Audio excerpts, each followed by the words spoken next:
So the Old English word for scorpion is thrawend, and stick around to the end to find out the really interesting etymology of this word, because there's a really interesting reason why scorpions were called this in Old English and what this word actually technically means. But when I pointed out that there is a word in Old English for scorpion, a lot of people said this: the biggest mystery to me is whenever did an Anglo Saxon lay eyes on scorpion.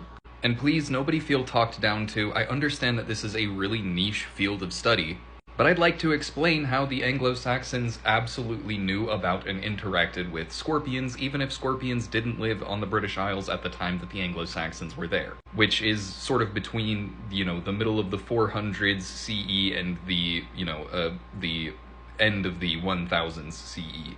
I mean, after the 1000s, they didn't all just, disappear from the island, but we'll talk about it in another video. Anyway, the point of this video is, how did they know about scorpions?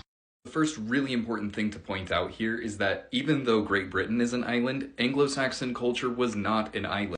The Anglo-Saxons were interconnected with the whole rest of the old world. They had ships, they had trade routes, they had all kinds of different connections to people from as far away as Persia and as close as France. And by the way, there are scorpions in France, there are scorpions in Italy, and Anglo-Saxons would be going in between different parts of Europe all the time. So yes, they would be interacting with scorpions. It's really not that surprising that they should have ever seen a scorpion.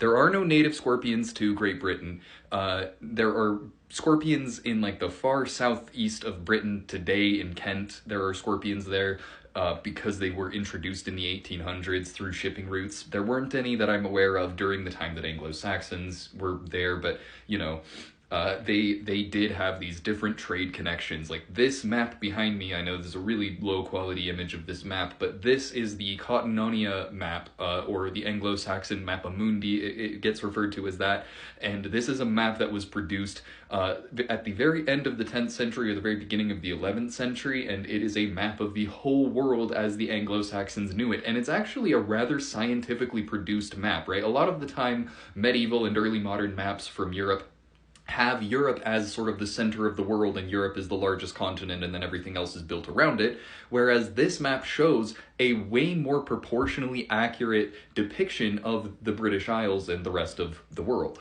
And now, as promised, an explanation of what the word thrawend means. So thrawan, or thrawian in Old English means to suffer, and ent is a participle. So the one that suffers, or the one that causes suffering. It can be interpreted either way, but thrawend means scorpion, but it also means martyr. So if it causes you to suffer, it's a scorpion. If you are the one suffering, you're a martyr.